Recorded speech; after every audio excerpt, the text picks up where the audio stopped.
Bonjour à tous, j'espère que vous allez bien. Petite vidéo improvisée sur un sujet qui m'a été suggéré par mon grand frère que j'embrasse.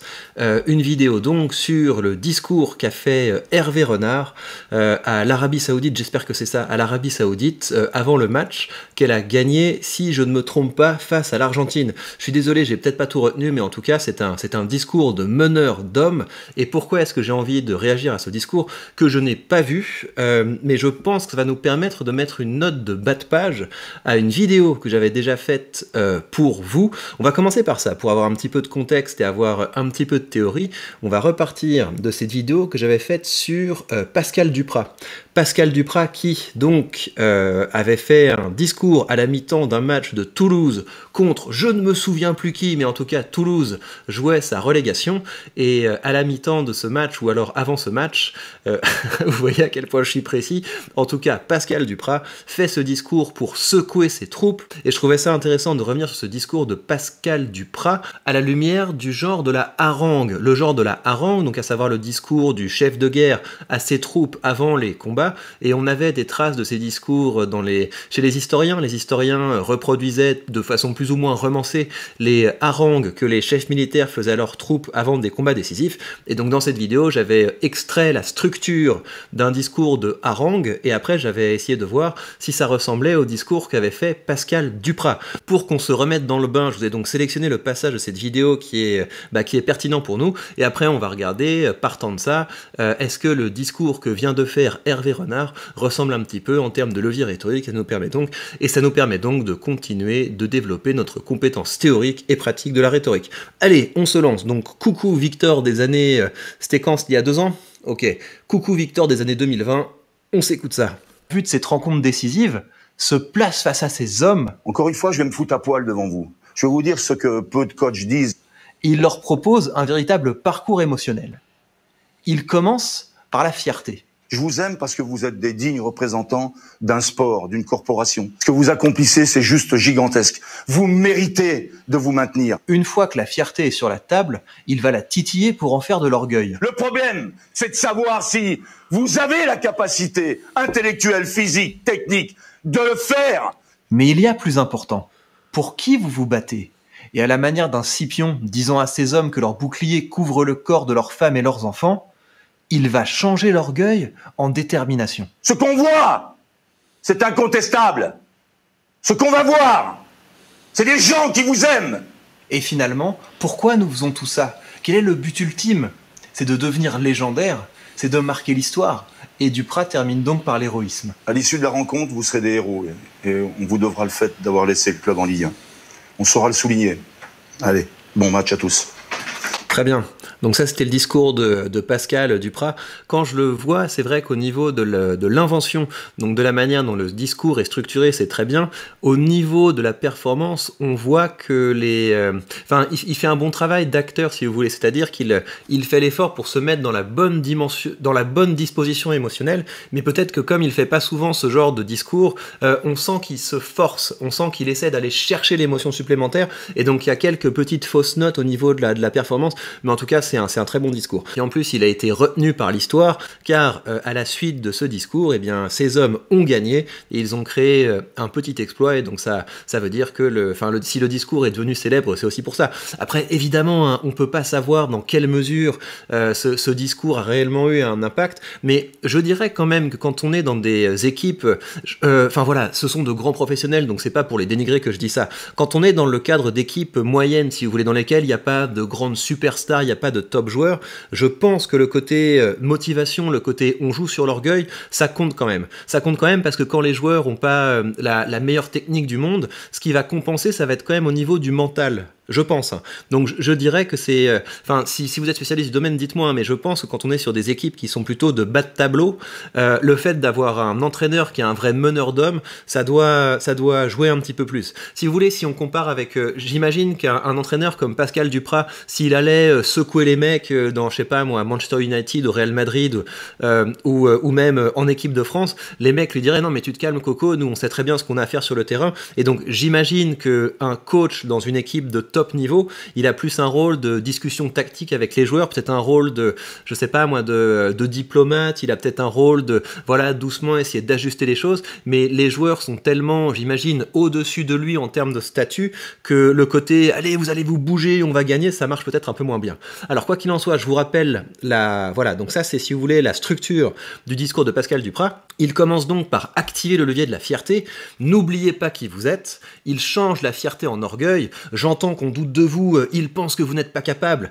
Les gens comme vous, peuvent-ils accepter ça? Donc c'est exactement ce que je dis dans la vidéo, hein, on commence par la fierté. Voilà, vous êtes des gens de qualité, et ensuite on titille cette fierté pour en faire de l'orgueil, et pourtant les gens doutent de vous. Est-ce que vous allez laisser les gens dire ça sur vous? Ensuite on en vient à l'enjeu.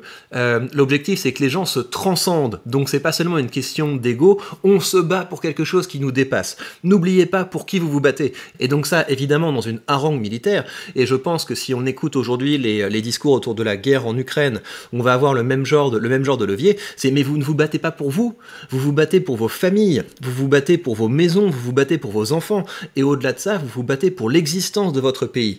Donc on essaie de transcender l'ego pour que les gens aient envie de se battre pour quelque chose de plus grand qu'eux.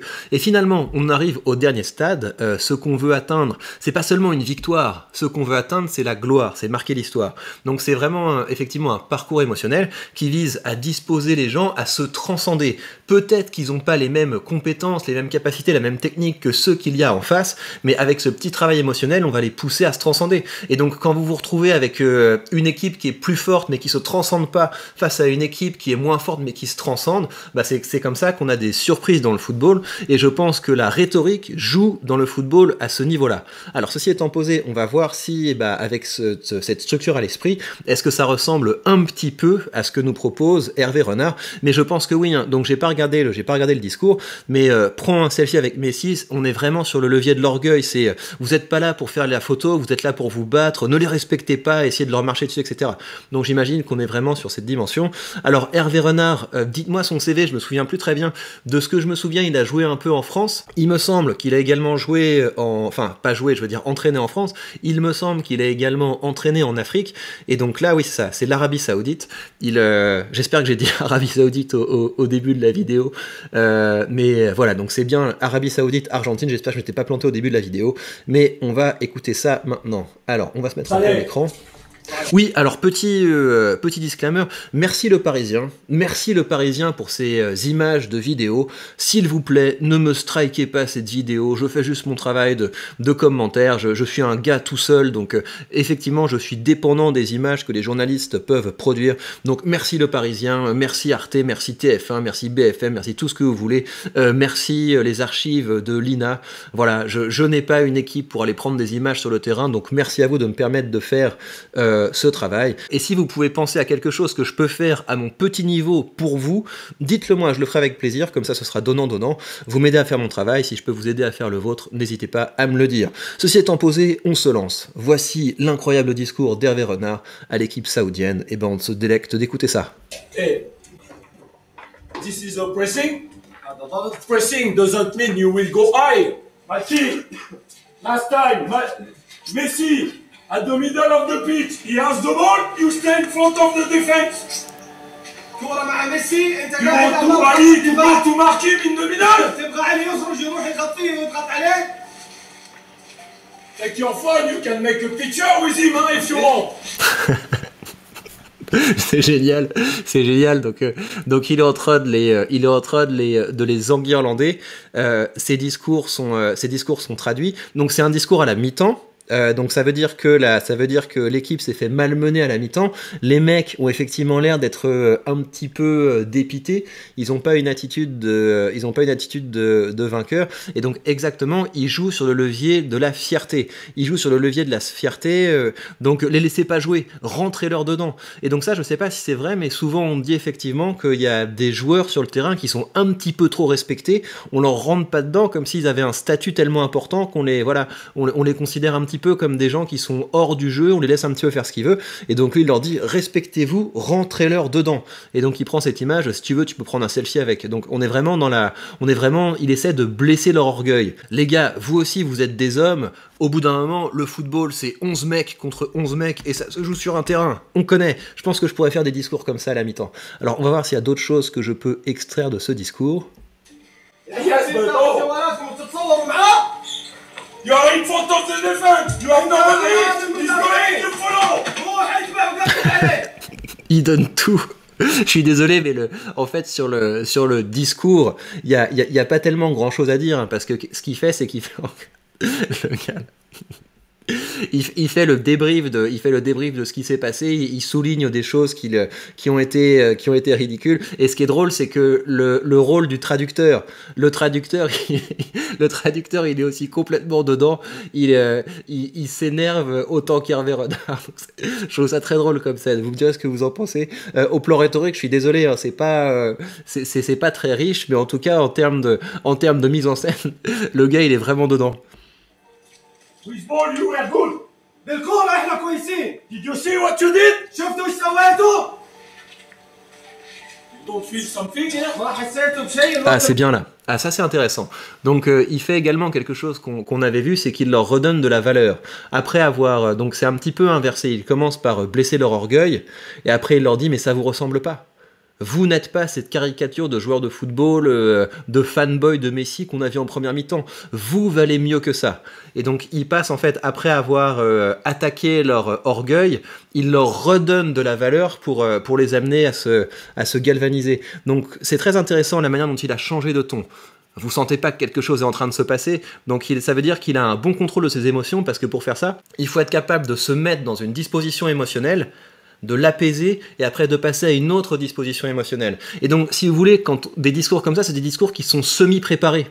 Il sait pas exactement ce qu'il va dire, mais je pense que dans sa tête, il a un parcours émotionnel. Il se dit, je commence par les engueuler, je fais une transition où je les remets un petit peu sur pied en leur disant, mais vous valez mieux que ça. Et ensuite, bah, je pense qu'il va les emmener sur...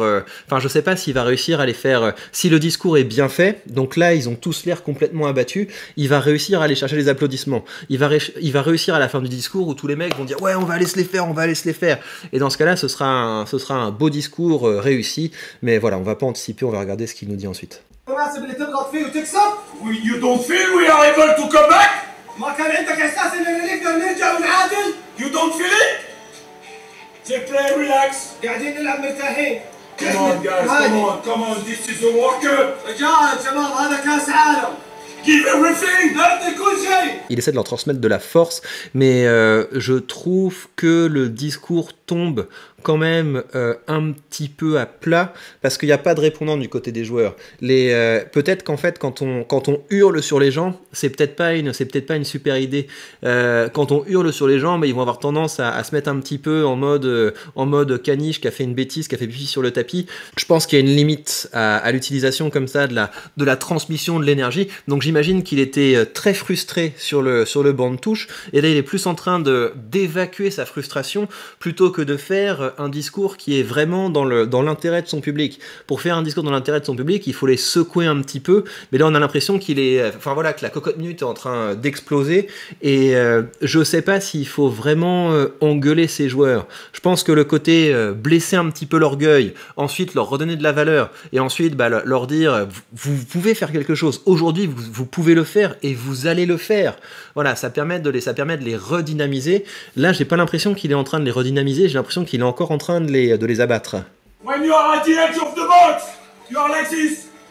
قدام مرمى. Oh, be like this. Be concentrate. ركز. Ça décomplexe pour le niveau d'anglais. C'est drôle qu'il ait cette relation avec ses joueurs, parce qu'il a vraiment une relation avec ses joueurs un petit peu de dominant comme ça. Il essaie déjà il est super affûté physiquement, et donc il est encore à ce stade où c'est pas tellement un coach, il se met plus dans une position de sparring partner avec ses équipes. Donc c'est vraiment le côté meneur d'hommes qu'on avait un petit peu chez Pascal Duprat. Donc il tire sa légitimité plus du fait d'être regardez, je suis aussi un bonhomme, je suis aussi fort que vous, plutôt que d'une légitimité qui se situe sur le terrain de regardez, ça va être notre plan, je vais vous présenter le plan et si vous suivez ce plan, ça va aller. Donc il se met vraiment plus sur le côté meneur d'hommes que sur le côté technique et tactique. Oui, et l'autre chose que je voulais dire, je sais pas si c'est une super idée quand on fait un discours de mimer les mauvaises attitudes de son public. Je vous dis ça parce que vous allez pas être entraîneur de foot, enfin peut-être vous allez être entraîneur de foot, j'en sais rien, mais si vous êtes un chef d'équipe et que votre objectif c'est de remotiver vos troupes, etc., faites pas ça. Incarnez pas les gens de votre équipe en disant ouais t'étais comme ça, t'avais l'air ridicule, etc. Je pense qu'il faut éviter de toucher l'intégrité physique et morale. Enfin c'est pas des fragiles, mais ce que je veux dire c'est que quand on fait ça, il y a un côté un petit peu dénigrant à l'égard des membres du public. Et donc je sais pas si c'est une excellente idée. L'entraîneur c'est quelqu'un qui veut effectivement secouer ses gars, mais c'est quelqu'un qui doit être aussi au service de ces gars. C'est quelqu'un qui, je pense qu'il doit y avoir aussi quelque chose comme le coach, il est aussi un petit peu, je sais pas, des fois il peut être aussi un peu maternant, il peut être aussi un petit peu, enfin j'en sais rien, mais je pense qu'il doit y avoir quand même plus de bienveillance que ça. Cano was fantastic. So all of them, the king. Allez tout le monde, Et donc ça c'est pareil. Mettre en avant un membre de l'équipe, celui-là a été fantastique, vous devez tous faire comme lui.